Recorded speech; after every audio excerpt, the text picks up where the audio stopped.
Sami Allahu liman hamidah. Macam salah je disebut. Tuan-puan, jom kita betulkan perkataan ini. Sebelum tu, save video ni.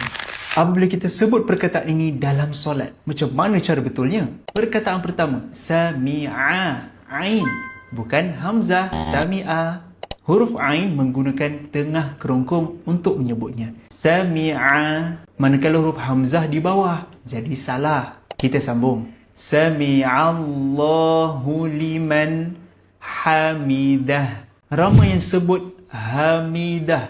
Ini sangat bahaya. Sebab hamidah maksudnya membinasakannya.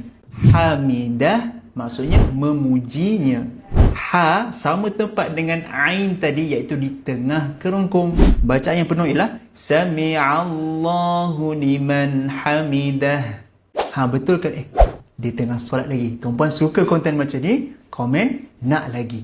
Assalamualaikum warahmatullahi. Betul kan balik?